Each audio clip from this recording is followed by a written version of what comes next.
Assim, irmãos, que quando nós temos esse prazer de nos reunir como igreja do Senhor, significa também que nós estamos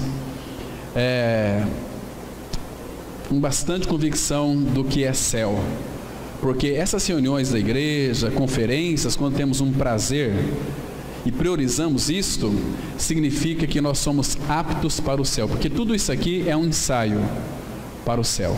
Se nós não temos prazer na comunhão hoje, irmão, se você for para o céu, você vai sentir um peixe fora d'água. Então, todos os irmãos e as irmãs que de fato creram no Senhor, têm isto como prioridade, como privilégio incomparável, né? Nós começamos hoje pela manhã a estudar Gênesis. Começamos pelo capítulo 4. Domingo que vem vamos ficar ali alicerçados no capítulo 4. Vamos dar uma olhadinha mais para Abel. Nós olhamos hoje para Caim. E então vamos ver até onde que o Pai permite. Nós vamos estudar um pouquinho o livro de Gênesis. Tem muitas coisas para nós analisarmos neste livro tão precioso, né, sobre a maturidade. Nós vamos abrir nossas Bíblias em nome do Senhor Jesus em Cantares ou Cântico. Cantares 2, verso 15. Apanhai-me as raposas, as rapozinhas que devastam os vinhedos, porque as nossas vinhas estão em flor. Vamos ter mais um tempo de oração. Pai, como é bom chamá-lo de Pai, porque de fato, Pai, nós somos teus filhos amados, porque assim tu desejou que fôssemos os teus filhos. O Senhor nos deu o teu amado Senhor Jesus Cristo para vir este mundo em carne. Ele colocou a sua morada no nosso meio. Então, Pai, num gesto de amor e obediência ao Senhor, à tua vontade, porque o teu desejo era ter uma família de muitos filhos. Então, teu amado Filho Jesus foi para a cruz do Calvário, para morrer a nossa morte. Naquela morte, Pai, Ele incluiu todo pecador no seu corpo, para que nós morrêssemos para o pecado. E assim, Pai, nós cremos, porque assim diz as Escrituras Sagradas. Nós também fomos sepultados com o nosso Senhor Jesus. Também sabemos, ó Pai, que naquele domingo de Páscoa, primeiro dia da semana, o Senhor trouxe o teu amado Filho Jesus Cristo dentre os mortos. Mas a palavra de Deus também afirma, Pai, que juntamente com Ele nos ressuscitou e nos fez assentar nos lugares celestiais em Cristo. O Pai, onde nós estamos em Cristo, assentado nos lugares celestiais pela fé, e também temos fé que esta verdade, esta realidade que nós hoje temos como que por enigma, obscuramente, nós sabemos que ela irá se concretizar, porque está escrito na tua palavra, e a tua palavra é verdade, e nós podemos crer. Nessa noite, Pai, ilumina a nossa mente, os nossos corações, abra os nossos ouvidos e nos dê a sabedoria celestial para falarmos a tua palavra com alegria, para recebermos a tua palavra com alegria. Abençoa também todas as pessoas que estão aqui nessa noite, aquelas que estão nos assistindo também pela internet, que vai ver. Os abençoe, Pai, para que a tua palavra seja revelada, que o nome do Senhor Jesus seja glorificado na salvação, na edificação do teu povo. É no nome de Cristo que nós oramos. Amém. Irmãos, nós temos aqui um bichinho que é muito terrível, as raposinhas. A gente vai analisar o estrago que ela faz nos vinhedos em flor. Nós temos aqui, segundo esse versículo tão importante, que as raposinhas, o que elas fazem? Elas devastam os vinhedos, porque as nossas vinhas estão em flor. Então, uma vinha em flor, nós não temos aqui a maturidade do cacho de uva, nós temos ainda um projeto de cacho de uva. Então, as raposinhas, elas vêm para devastar as flores, elas querem eliminar todo aquele embrião de um cacho de uva, porque ele destruindo as flores, não vai ter o cacho de uva. Quantas pessoas, irmãos, que de fato um dia até confessaram a sua morte com Cristo. Então as raposinhas vieram e devastaram completamente as suas vidas, tirando todo o encantamento de Cristo, colocando-se, voltando para este mundo, onde de fato o mundo também tem as suas cores, onde hoje estão bebendo uma água, estão bebendo um vinho que na realidade no seu final é como o absinto, é muito amargo, é um gosto que agora não, porque está encoberto, mas ele é aquele vinho que no seu final vai cheirar enxofre. Isso é muito triste, irmãos. Então hoje nós precisamos de aprender, com a ajuda do Senhor, sobre um assunto de suma importância para as nossas vidas, irmãos, para a nossa saúde, para a nossa alegria, para o nosso fruto e também para o brilho das nossas vidas como a igreja do Senhor. Vocês sabem, vocês conhecem a raposa. A raposa é aquele animal pequeno, mas as raposinhas, elas causam grandes estragos, principalmente naquilo que concerne a nossa vida com o Senhor. As raposinhas são instrumentos do diabo para devastar de uma forma bastante devastadora tudo aquilo que de fato nós estamos crescendo em Cristo. E a Bíblia, a palavra de Deus, ela diz que elas devastam, a Bíblia diz que elas destroem e elas arrasam as vinhas que estão em flor. Elas fazem um estrago terrível, E as raposinhas, ela é tão astuta que elas entram nos nossos vinhedos de uma forma sorrateira. Por isso que é sempre necessário, irmãos, nós, em nossas orações, colocar diante do Senhor, para que então Ele mesmo visite a sua vinha e Ele cuide da sua vinha. Nós sabemos que o Senhor Jesus disse lá em João 15:1: eu sou a videira verdadeira, meu Pai é o agricultor. Então, com o Senhor Jesus não tem nenhum problema, porque Ele é a videira verdadeira. Não significa que as outras são falsas, as outras são videiras, mas a origem, a fonte de todas elas é o próprio Cristo. Então, quando o Filho se fez carne, veio a este mundo, o Pai estava no Filho. Aquele agricultor que cuidava do Filho, que amparava o Filho, e que o Filho estava sempre atento às raposinhas. Então, irmãos, hoje quando nós cremos em Cristo Jesus, nós somos habitados pelo Filho de Deus, Ele habita em nós, Cristo é a nossa vida, mas, irmãos, nós precisamos de ter na nossa mente aquilo que o nosso Senhor Jesus Cristo disse para cada um de nós: vigiai e orai, para que não entreis em tentação. Nós vamos ser tentados diariamente, vamos ser provados, meus irmãos, mas o perigo está, se nós não vigiarmos, nós vamos cair na tentação. Por isso que Ele disse, porque o Senhor Jesus disse que é para a gente vigiar e orar para não cair em tentação, porque Ele, o Cristo, na pessoa do Senhor Jesus, Ele experimentou todas as fraquezas humanas, e o Senhor Jesus experimentou e sabe onde é o meu e o seu ponto fraco, onde as raposinhas, elas podem vir, podem adentrar e pode fazer um grande estrago. Então, essas vinhas aqui, elas iam começar a produzir os seus frutos, momento da fertilidade que está para acontecer. Então é nesse momento de fertilidade, nesse momento de entusiasmo, que as raposinhas, elas vêm para devastar todo a vinha, todo o vinhedo, faz um estrago terrível. Nós não vamos ter aquelas uvas, não vamos ter aquele vinho que é o símbolo da alegria.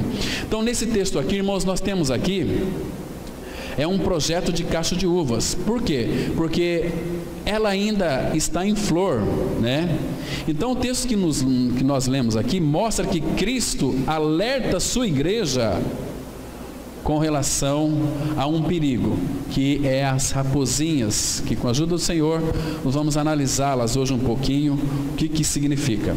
Aqui o contexto de Cantares 2, a partir do versículo 10, Se você olhar com bastante cuidado na sua Bíblia, você vai perceber que o contexto aqui é de alegria, pois o inverno já passou, então as chuvas cessaram e as flores começaram a surgir, as flores começaram a aparecer, as flores começaram a dar o seu brilho.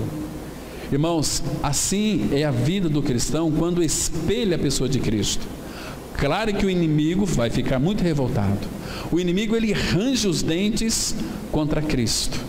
Ele faz de tudo para destruir o brilho de Cristo em nossa vida. Ele quer e vai ficar contente quando nós ficamos abatidos, desanimados, como que derrotados, sem nenhuma esperança. Então ele se alegra. Aí o inferno tem o seu louvor, Então, queridos, aqui nós percebemos que as flores, elas começaram a aparecer no campo, no pomar, no jardim, onde quer que tenha ali uma videira, Então, queridos, a gente percebe que dentro desse contexto há um aroma de alegria, porque Satanás, ele se entristece muito, fica muito irritado, muito irado, quando o povo de Deus começa a celebrar a pessoa de Cristo, porque Ele é o nosso brilho, Então, amados, nesse contexto aqui, nós podemos perceber também que de repente as raposas e seus filhotes, elas vêm para destruir aqueles brotinhos, aqueles brotos das vinhas, vem fazer uma devastação. Vinha na Bíblia, ela é um símbolo da alegria. Voltando novamente a João capítulo 15, vocês se lembram ali, irmãos, que Jesus, capítulo 2 de João, ele foi a um casamento. E naquela oportunidade, vocês sabem que acabou o vinho. Então acabou o vinho, acabou a alegria, porque o vinho na Bíblia é um símbolo da alegria. Mas Jesus estava naquele casamento. Claro que onde o Senhor Jesus Cristo, Ele é convidado para estar, seja no lar, seja no casamento, seja qualquer que seja o lugar. Quando Cristo está presente, você pode ter a certeza de uma coisa, que todas as necessidades, se houver ali, elas serão supridas pelo nosso amado Senhor. Vocês se lembram que quando acabou o vinho, Maria foi ter com Jesus dizendo: olha, acabou o vinho.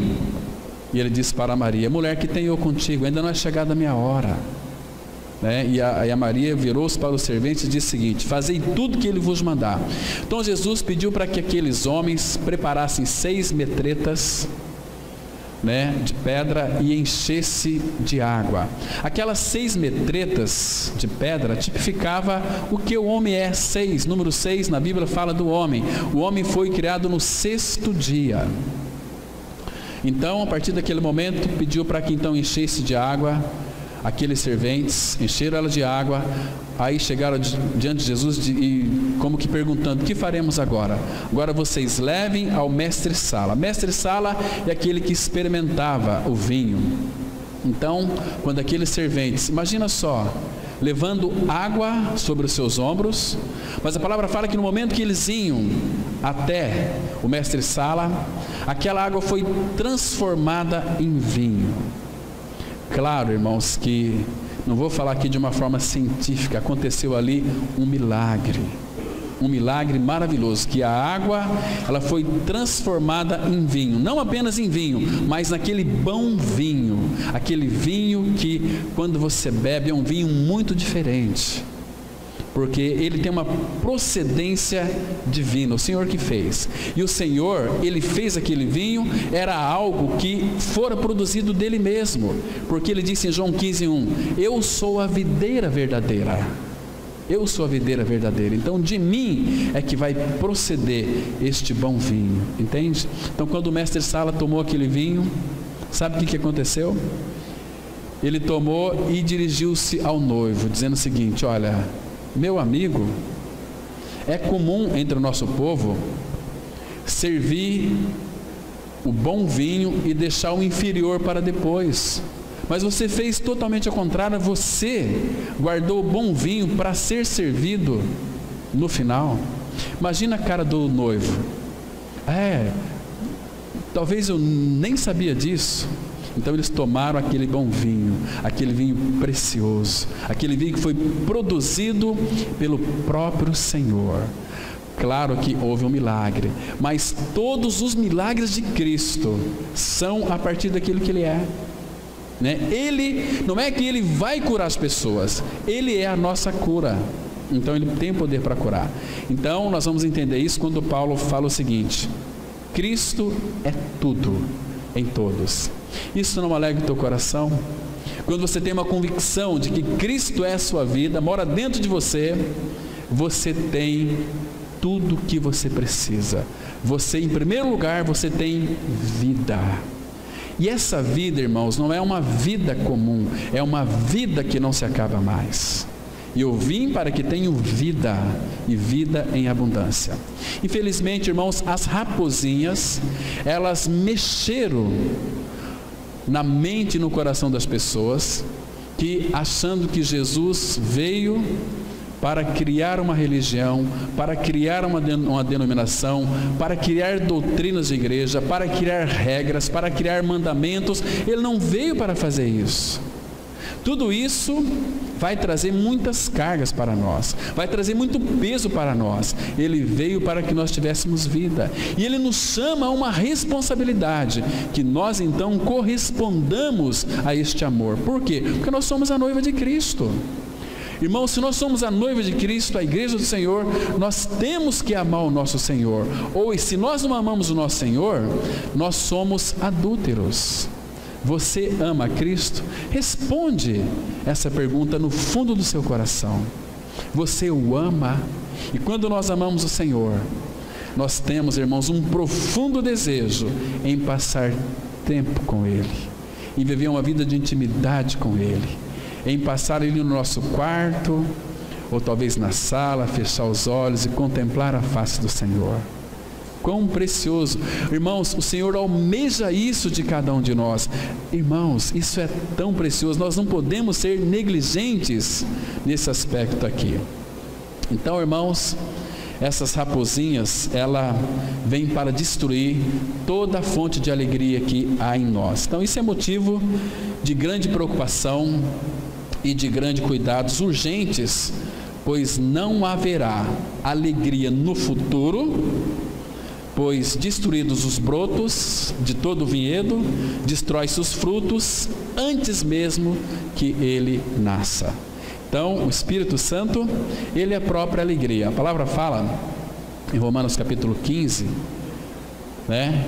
dizendo o seguinte, que o reino de Deus não é comida nem bebida, mas justiça e paz e alegria no Espírito Santo. Então, quando cremos no Senhor, o Espírito Santo vem habitar dentro de nós, e o Espírito Santo quer e deve e vai produzir os seus frutos em nós. E um dos frutos do Espírito Santo é a alegria. Alegria oriundo daquilo que Cristo é. Cristo é alegria. Ele disse em João 15: tenho-vos dito estas coisas para que a minha alegria esteja em vós, e a vossa alegria seja uma alegria completa, seja uma alegria plena, seja uma alegria que você pode usufruir dela, porque Ele habita dentro do nosso coração.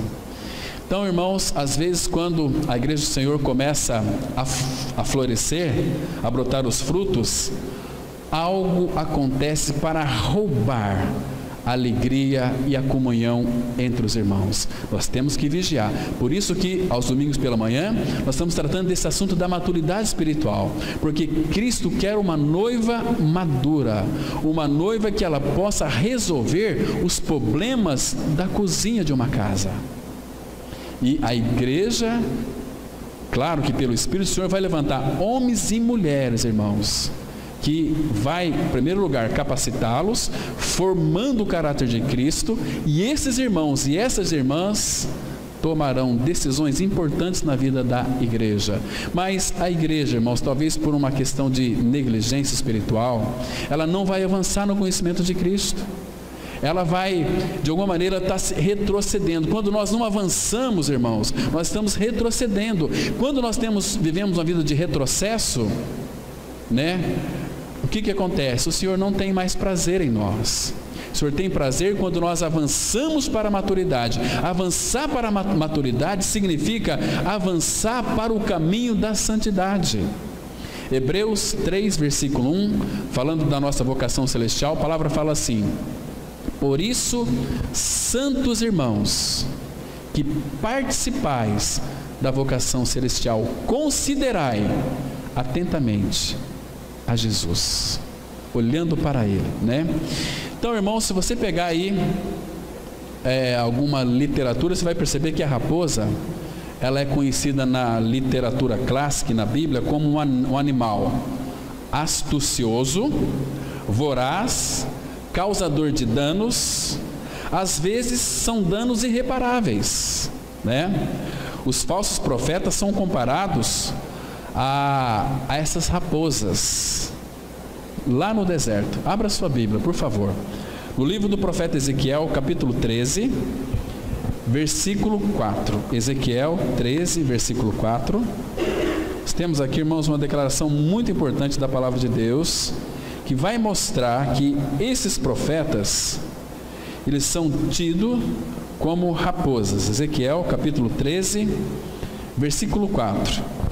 Eu vou ler aqui o versículo 3 e o 4, que diz assim. Vamos ler com bastante cuidado, para nós começarmos a identificarmos como age as raposas. Ezequiel 13, versículo 3 e 4, a Bíblia diz assim, olha: assim diz o Senhor Deus: ai dos profetas loucos, que seguem o seu próprio espírito, sem nada ter visto.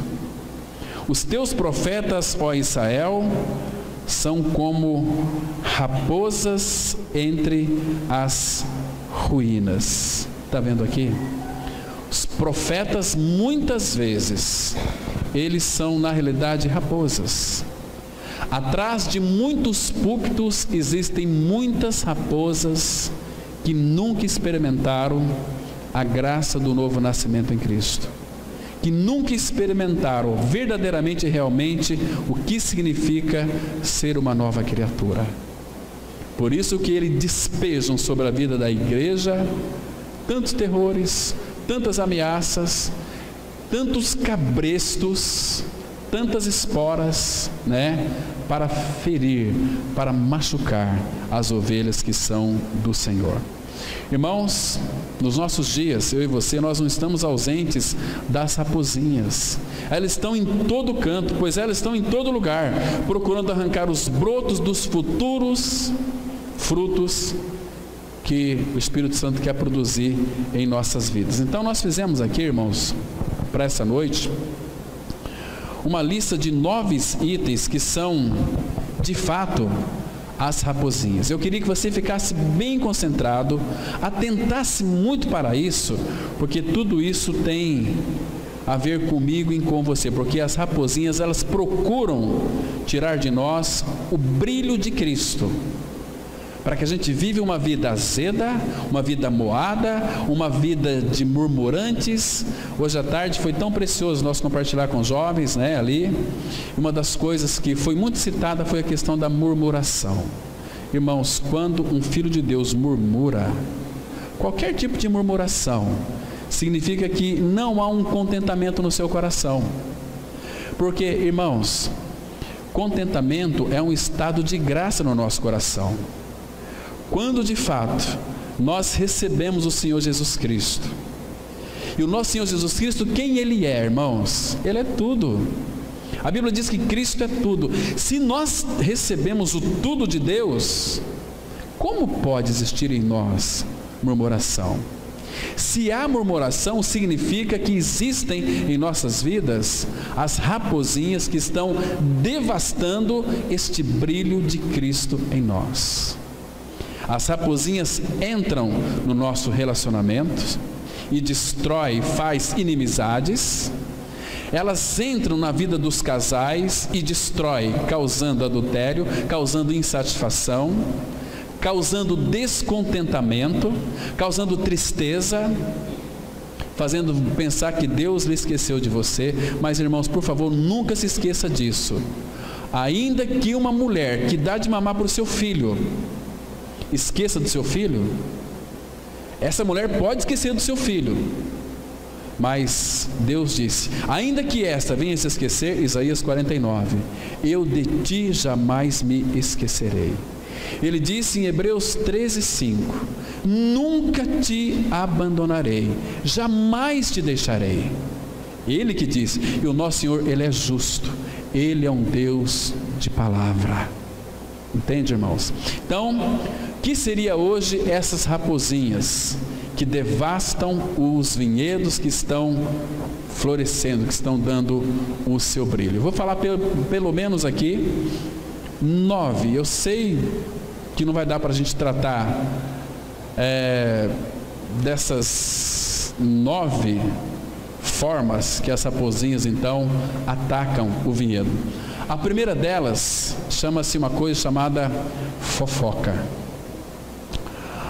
O que é um fofoqueiro, irmãos? Fofoqueiro é aquele que fala fofoca para os outros, e fofoqueiro é aquele que escuta o que o fofoqueiro traz para você. Os dois são fofoqueiros. Fofoca, a gente vai analisar cada uma delas aqui. Fofoca. Segundo lugar é a crítica. Aquela crítica, irmãos, se você analisar, e a gente vai ver aqui depois, todo crítico ele não produz nada. Todo crítico ele é estéril. Todo crítico ele não avança. Todo crítico, quando o irmão começa a crescer na graça do Senhor, quando o irmão começa a prosperar, quando o irmão começa a prosperar, vem o criticando e lança aquela baba azeda do subsolo, dos quintos dos infernos, para tentar devastar todo aquele brilho da vinha que estão em flor. Outra coisa que é uma raposinha que entra sorrateiramente é difamação, né? Irmãos, nós somos tendenciosos a difamar as pessoas. Nós somos tendenciosos, irmãos, e impulsionados pelo sopro do diabo nos nossos ouvidos a difamar aquelas pessoas que não prestam. Aquelas pessoas que não prestam inclui todos, porque todos nós somos feitos da mesma matéria-prima, do pó da terra. Nós difamamos político, nós difamamos as autoridades instituídas pelo Senhor, né? Nós difamamos, né? Uma outra raposinha que entra para destruir os nossos vinhedos são testemunhas que proferem mentiras. Uma outra raposinha é semear contendas entre os irmãos. Outra raposinha é a mentira. A outra raposinha, a 7ª, é a inveja. A 8ª, irmãos, é a calúnia. E a 9ª é a falsidade. Então vamos analisar cada uma delas, começando pela fofoca. Fofoca, irmãos, é uma raposinha que danifica. A fofoca, ela é como um veneno para a vinha, porque a fofoca, ela mata, ela estraga, a fofoca acaba com uma plantação, a fofoca causa aborrecimentos e causa inimizades entre um e outros, né? Quem convive com o fofoqueiro pode ter certeza de uma coisa, que ele acaba sofrendo, porque a fofoca, ela mata os relacionamentos.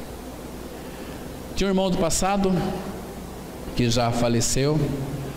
Muitas pessoas iriam contar, cheio de boas intenções, porque às vezes, irmãos, nós como filhos de Deus, as nossas fofocas, elas são muito indiscretas, né? Quando a gente quer fofocar de um irmão, de um erro de um irmão, de uma irmã, a gente fala assim, a gente talvez liga, né? Olha, vem cá, eu quero pedir a tua ajuda para que você me ajude em oração por aquela irmã ou por aquele irmão, porque aquele irmão, aquela irmã, ele quase caiu em adultério. Ah, mas por quê? Aí o outro fofoqueiro quer saber de tudo. E aí começa, irmãos. É lamentável a falta de discernimento do povo de Deus em escutar fofoca. Então esse irmão do passado, quando alguém iria com astúcia para com ele, olha, eu quero falar de uma pessoa que está te perseguindo, né? Então, não me conte nada, vamos orar por essa pessoa. Então, acabou. corta o mal pela raiz, né? A coisa não vai prosperar. Irmãos, abra sua Bíblia em Levítico capítulo 19, versículo 16. Fofoqueiro e mexeriqueiro é a mesma coisa, né? Então o Senhor deu uma ordem, instituiu uma lei contra os fofoqueiros, que a palavra, ela diz assim, Levítico capítulo 19, versículo 16, a Bíblia diz claramente assim: não andarás como mexeriqueiro entre o teu povo, não atentarás contra a vida do teu próximo, eu sou o Senhor. Por que será que o Senhor então instituiu essa lei, deu esta ordem para o povo de Israel? Irmãos, eu e você, nós somos povo de Israel. Israelita não é aquele que é exteriormente, ou seja, que nasceu lá em Israel.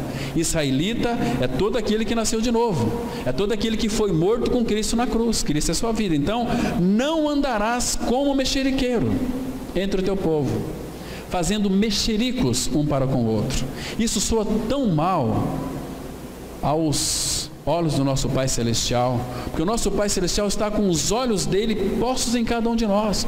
Seus ouvidos estão abertos em tudo aquilo que a gente fala. Por isso que Jesus Cristo disse: toda palavra frívola que os homens proferirem, dela darão conta no dia do juízo. Vai ter que dar conta. Então, irmãos, eu sei que isso aqui para muitas pessoas vai ouvir, vai achar interessante. Mas, irmãos, isso aqui é pior do que câncer. Quando você sabe que você tem um câncer, você vai ficar louco, desesperado, você vai querer uma cura. Queridos, pior seria você ser achado como um mexeriqueiro, como um fofoqueiro, né? E fofoqueiro normalmente sempre anda com fofoqueiro. E o assunto é sempre de outras pessoas. Se eles falassem deles mesmos, mas não fala deles mesmos, fala das outras pessoas. Isso soa abominação diante do nosso Pai Celestial, porque Ele criou filhos para serem santos. Paulo fala assim: não saia da vossa boca nenhuma palavra torpe, e sim a que seja única para edificação. A vossa palavra seja sempre agradável, temperada com sal. Um falar temperado, um falar gostoso, um falar edificante, um falar que é proveitoso. Agora as pessoas andam falando um monte de porcarias, e a gente abre os ouvidos para ouvir essas porcarias. Isso começa a gerar inimizade entre um com o outro. O pai não quer isso para os seus filhos. O pai deseja que nós venhamos então crescer em santidade. O apóstolo Paulo, escrevendo a Timóteo, ele faz uma exortação às viúvas, porque viúvas normalmente perdeu o marido, ela não tem mais compromisso, tem compromisso com os filhos, né? Aquelas viúvas que são ociosas, e a ociosidade, ou seja, mulheres viúvas e também mulheres que não têm o que fazer, normalmente elas são as que mais praticam a fofoca, são as fofoqueiras, elas tornam-se fofoqueiras. Abra lá sua Bíblia em 1 Timóteo capítulo 5, versículo 13. 1 Timóteo 5, verso 13. A palavra de Deus, ela traz aqui para nós uma preciosa exortação. 1 Timóteo 5, versículo 13. Eu vou ler aqui a partir do versículo 11 para a gente pegar o contexto aqui até chegar lá no 13. Então a palavra fala assim, 1 Timóteo 5, 11. Diz assim a palavra do Senhor: mas rejeita viúvas mais novas, porque quando se tornam levianas, ou seja, assumem coisas ilegais, contra Cristo querem casar-se, tornando-se condenáveis por anular o seu primeiro compromisso. Qual que é o primeiro compromisso das viúvas? É o marido dela? Não. O primeiro compromisso delas é Cristo, o nosso Senhor. Então, por causa de outras coisas, elas anulam o seu primeiro compromisso. Aí o versículo 13, ele diz assim, olha: além do mais, aprendem também a viver ociosas, andando de casa em casa, e não somente ociosas, mas ainda tagarelas, em outras palavras, fofoqueiras e intrigantes, falando o que não devem. Essa palavra aqui, intrigante, no grego, é aquelas que provocam divisões. Elas têm prazer em falar. Então, irmãos, seja tu uma boca santa. Não permita que dos seus lábios saiam palavras que venham de fato difamar alguém, que venha fazer futricas, ser uma tagarela. Fala: Senhor Jesus, bendito Espírito Santo, coloca guardas na minha boca, para que dos meus lábios não profiram nenhuma palavra que venha denegrir o teu precioso nome em mim. Entende, irmãos? Agora, normalmente os fofoqueiros, eles sofrem de um terrível mal, de angústia. Todo fofoqueiro, ele é angustiado. Ele sofre de um mal ali dentro da sua alma, no profundo da sua alma, que ele se sente bem, é uma anestesia para a sua amargura, fofocar. Normalmente vocês, quando tem alguma coisa muito mal na nossa cidade, logo você vai descobrir os fofoqueiros. Liga para a tua casa, né? Você espera talvez aquele irmão, daquela irmã, uma palavra de fé, de amor, de esperança. Olha, você sabe o que aconteceu? Eu quero te contar. Irmãos do céu, para que isso? Se nós não podemos levar o bem para aquela pessoa, Cristo, nós não temos o direito de levar o mal fazendo fofocas, né? Vamos ver aqui, irmãos, em Provérbios capítulo 21, versículo 23. O fofoqueiro, ele sofre deste mal terrível que é a sua angústia. Provérbios 21, versículo 23, a Bíblia diz assim: o que guarda a boca e a língua, guarda a sua alma das angústias. Quem não guarda a sua boca e a sua língua, vai ser um angustiado, pode ter certeza disso, né? Então, irmãos, olha, nós temos muitas coisas aqui para falar sobre a fofoca, mas a gente quer analisar cada uma delas. Então, em segundo lugar, uma outra raposinha que vai devastar o vinhedo, sem sombra de dúvida, é uma coisa chamada crítica. O que é a crítica? Crítica é uma raposinha da censura. Da censura. O que é isso? É a pessoa que nota defeitos para depois falar mal. Entende? É a crítica. Normalmente a crítica é o fruto do ciúme e também da inveja. Toda pessoa que critica, ela é ciumenta ou ela é invejosa. Não tenha dúvida disso. O diagnóstico bíblico, ele é certeiro. É a palavra de Deus, né? Então, qual é a receita contra a crítica, meus queridos irmãos? Significa nada mais, nada menos do que santificar a Cristo em vosso coração.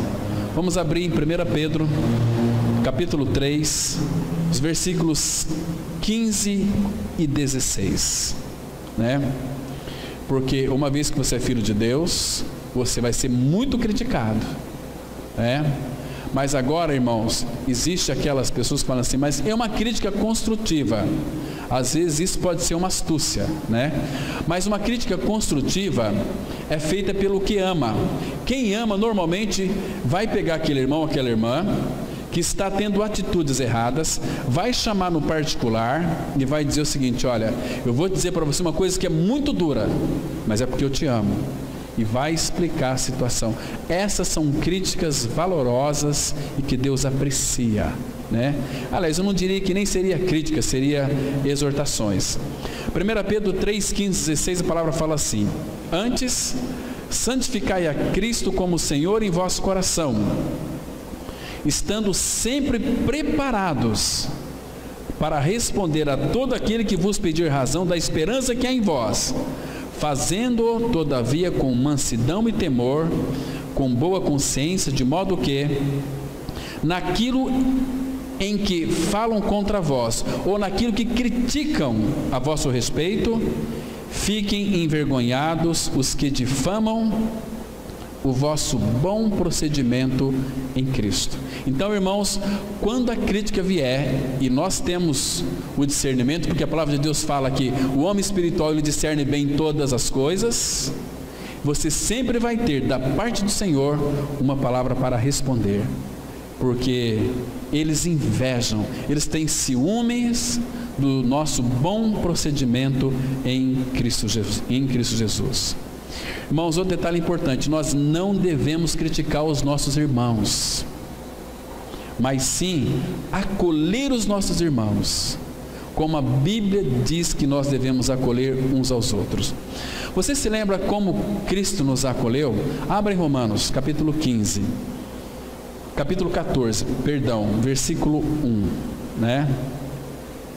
Então aqui você não vai criticar seu irmão, porque, irmãos, talvez se você alcançou numa maturidade já, que seu irmão está lá para trás, você precisa acolher aquele irmão querido, aquele irmão amado, não com crítica, né? O apóstolo Paulo nos orienta aqui, Romanos 14, verso 1, ele diz assim, olha, Romanos 14, 1, acolhei ao que é débil. A palavra débil aqui no original significa que é fraco na fé, não porém para discutir opiniões.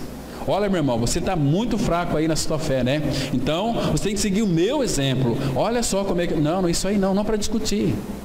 Se você alcançou um nível de maturidade espiritual, ande naquele nível, né? Mas se você é maduro, você vai saber como tratar daquele irmãozinho que é fraco na fé. Tem aqui um casal aqui, está aqui nessa noite, muito querido. Tem um casal aqui que foi muito agredido pela religião, então estava muito fraco na fé, e esse casal, essa irmã foi lá e falou com eles, e depois nós fomos lá também para pregar para eles, não para tecer crítica, mas para apresentar o Evangelho da Graça. Esses irmãos estão pulando de alegria, porque agora o Evangelho da Graça tem sido revelado aos seus corações.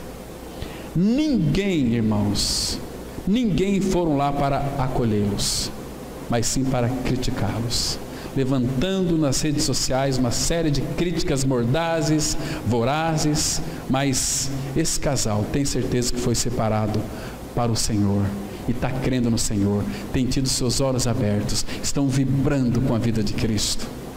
Puxa vida, por que eu vim saber disso só agora? Agora eu sei que o meu Senhor me acolheu, agora eu sei que o meu Senhor me entende. Agora nós adoramos o Senhor em espírito e em verdade. E o povo criticando, Outro detalhe importante aqui, irmãos, não quero que você nunca se esqueça disso. Todo crítico, ele é estéril, ele não produz nada. Muito cuidado com as críticas, mas cuidado mesmo, não seja um crítico. Seja uma pessoa que ora ao invés de criticar os outros. Vou mostrar para vocês aqui um texto onde diz que todo crítico ele é estéril. Abra sua Bíblia, segundo livro de Samuel, capítulo 6. Vamos ler aqui a partir do versículo 20. Quando Davi, ele estava voltando para abençoar a sua casa. Ele era casado com Mical, mas Mical começou a criticá-lo ferrenhamente. Então, a partir daí, irmãos, a palavra fala que ela se tornou uma pessoa estéril, ela não produziu mais fruto.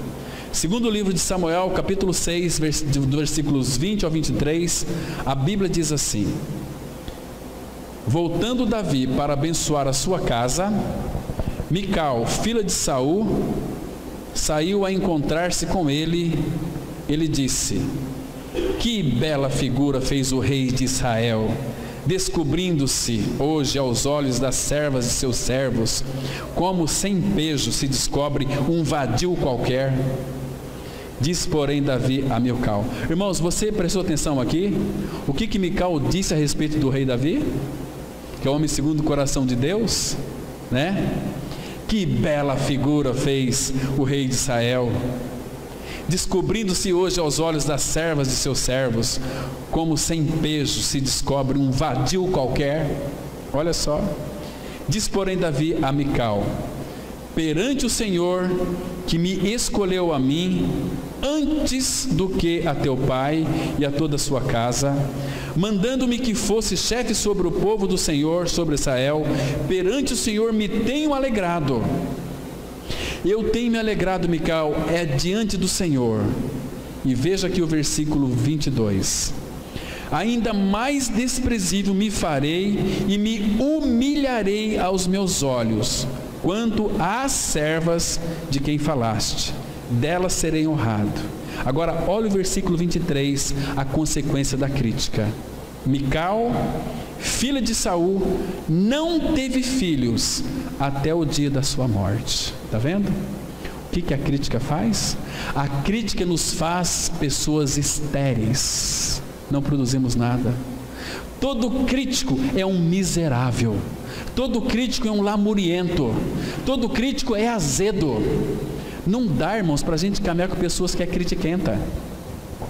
Contei para vocês algum tempo atrás daquele querido irmão que estava andando com um crente do lado.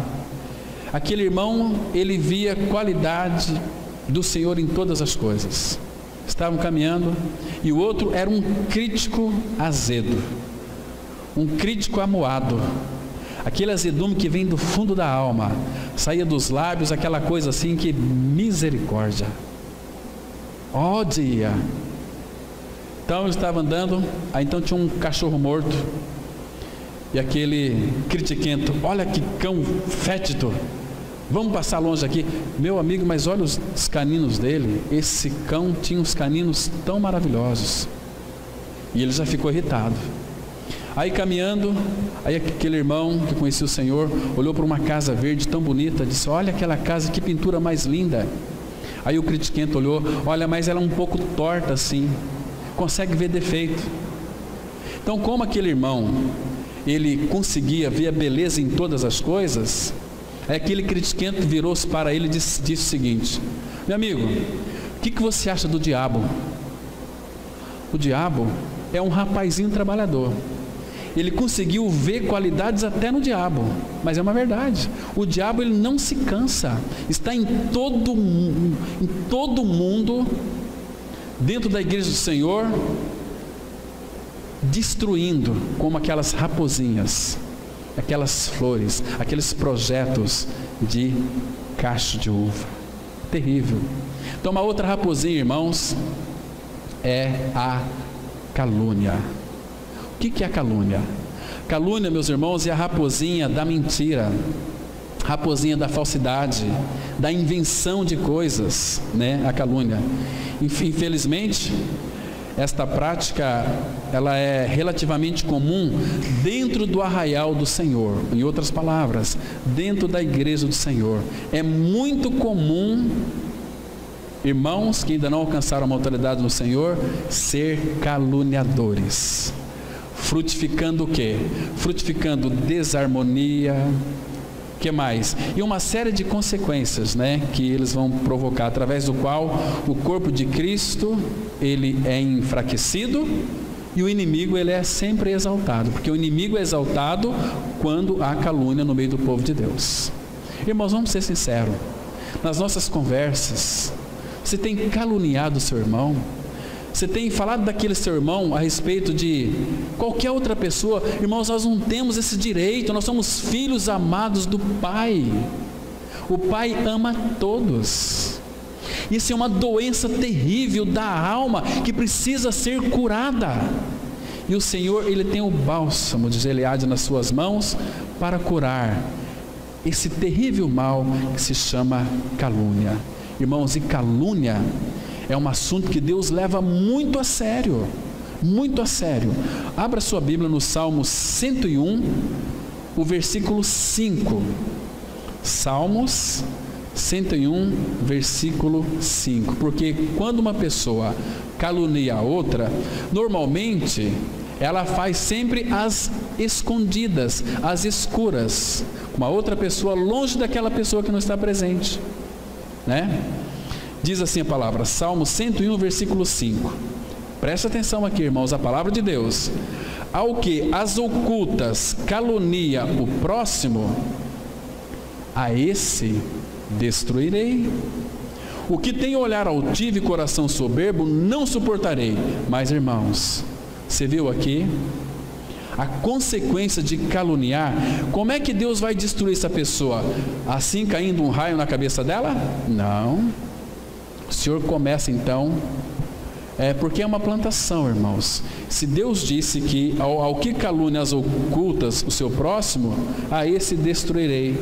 Deus começa a ceifar toda a sua energia, vai lhe destruindo pouco a pouco. Você vai ficando encarquilhado, vai ficando sufocado e você não sabe por quê. Calúnia. Então isso tem que ser tratado. Abra sua Bíblia em Êxodo capítulo 23, versículo 1 e 2. Normalmente os caluniadores, eles espalham notícias falsas. E aqui em Êxodo capítulo 23, versículo 1 e 2, nós temos aqui uma ordem do Senhor para nós, a sua igreja, que diz assim, olha o que a Bíblia diz: não espalharás notícias falsas, nem darás mão ao ímpio, para seres testemunha maldosa. Não seguirás a multidão para fazeres mal, nem deporás numa demanda, inclinando-te para a maioria, para torcer o direito. Isso é característica de um caluniador. Então, muito cuidado, irmãos. A Bíblia diz que o caluniador, a esse Deus vai destruir. Então, qual é a quarta raposinha? Difamação. Difamação, irmãos, é aquela raposinha que procura tirar a boa fama ou o crédito de uma pessoa. Isso é difamar, É desacreditar aquela pessoa publicamente, é você infamar aquela pessoa, é você detrair, é você falar mal. O ato de difamar, lamentavelmente, me escute com bastante cuidado, é visível entre os filhos de Deus, muito visível.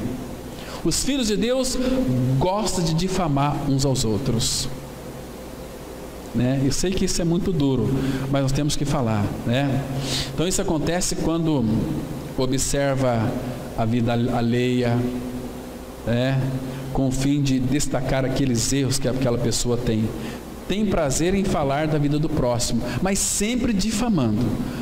Tito capítulo 3, versículo 2, nós temos aqui uma declaração da palavra de Deus, que ela é muito séria. Nós temos que considerar isso aqui, irmãos, diante do Senhor, e analisar se de fato nós temos em nós mesmos essa mania de difamar alguém.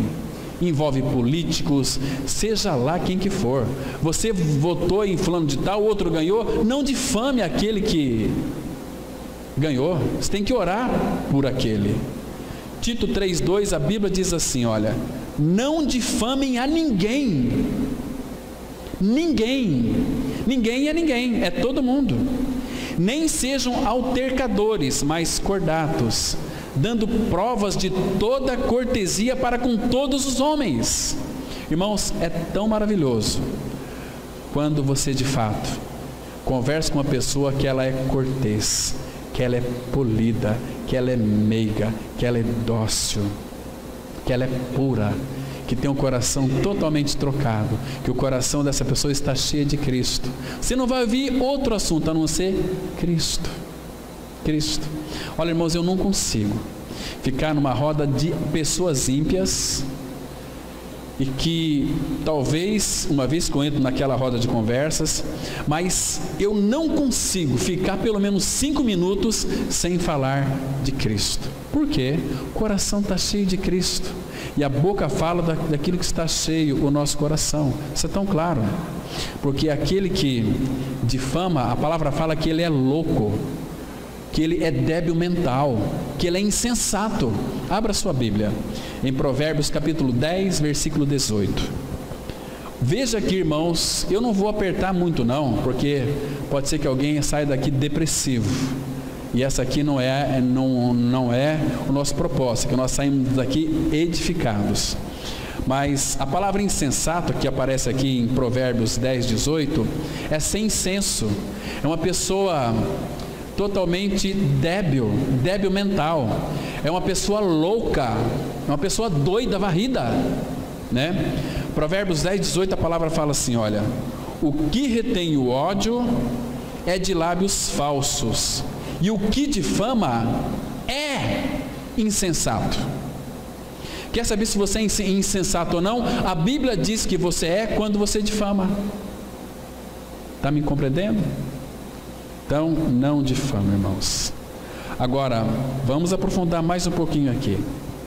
Agora, Deus odeia, Deus abomina aquele que trama projetos iníquos. Vamos ver, está pertinho de Provérbios? Abra aí, volta no capítulo 6, um pouquinho para trás. Capítulo 6, a partir do verso 19. E a gente vai parar por aqui, irmãos. Em outra oportunidade, se o Pai assim permitir, nós vamos voltar a falar sobre esse assunto aqui. Provérbios 6, 16 e 19. A palavra fala assim, olha, preste bem atenção nessa leitura aqui. 6 coisas o Senhor aborrece, o Senhor abomina, o Senhor odeia, e a 7ª a sua alma abomina: olhos altivos, todo arrogante, língua mentirosa, mãos que derramam sangue inocente, coração que trama projetos iníquos, pés que se apressa a correr para o mal, testemunha falsa que profere mentiras, e o que semeia contendas entre irmãos. Este aqui a sua alma abomina, é um abominável diante do Senhor. Irmãos, olha, essas iniquidades aqui são todas elas raposinhas da injustiça. Sempre os ímpios vai tramar contra os justos. Há tanta injustiça no mundo, irmãos. Agora, o que é mais triste é quando aqueles que se dizem cristãos ficam semeando contendas entre um e outros. O Senhor abomina. Será que se esqueceram daquela obra da cruz, irmãos? Que lá naquela cruz nós morremos com Ele, que tudo que Ele fez por mim e por você foi por amor a nós. Ele quer que nós venhamos expressar a Cristo com palavras dóceis, orando pelo irmão. Quando você não gosta daquele irmão, você tem dificuldade com ele, ore ao Senhor por ele. Deus vai lhe dar graça para você, então, poder até carregar aquele irmãozinho, mas não difama ele não. Guarde ele no teu coração. Perdoa aquele irmão se ele lhe feriu de alguma maneira. Porque, irmãos, se a gente analisar quem nós éramos antes de Cristo, nós éramos odiosos, odiávamos uns aos outros, mas Cristo veio e pela cruz removeu tudo isso de nós, e Ele colocou sua natureza santa dentro de nós. Para quê, irmãos? Para a gente conhecê-lo, para amar uns aos outros, para viver uma vida de santidade, porque sem santificação ninguém verá o Senhor. Então temos que tomar muito cuidado com as raposinhas. Peça ao Senhor, irmãos, sabedoria, discernimento, para que a gente possa identificar essas raposinhas, porque essas raposinhas, elas devastam os vinhedos, porque as nossas vinhas estão em flor. Uma oração deve ser assim: Pai, visita-nos, visita a tua vinha e nos guarda em teu nome, e nos dá discernimento para nós identificarmos as raposinhas que entram em nossas vidas, em nossas casas, sorrateiramente. E quando a gente menos percebe, elas já fizeram um estrago terrível. Aí, irmãos, a gente fala: puxa vida, por que isso aconteceu na minha vida? Porque nós fomos descuidados. O Senhor cuida de nós, mas Ele quer que nós sejamos responsáveis. Então, irmãos, que o Senhor nos dê sabedoria e discernimento para nós identificarmos estas raposinhas. Amém? Vamos ter uma palavra de oração. Nosso Pai, Teu Espírito, Pai, Ele nos revela todos os perigos que nós enfrentamos neste mundo tão cruel, nesta geração tão perversa, na qual nós, os Teus filhos, resplandecemos como luzeiros do mundo. Ó meu Pai Santo, que nesta semana o Senhor vai adiante de nós e seja a nossa retaguarda também. Pai, nos dê sempre espírito de sabedoria e de revelação, no pleno conhecimento de Cristo. Pai Santo, abençoa essa semana, que Teu amor, a Tua graça, a Tua misericórdia esteja sobre cada um de nós nesta noite aqui, e que sejamos guardados no nome santo do Senhor Jesus Cristo. É no nome dele que nós oramos. Amém.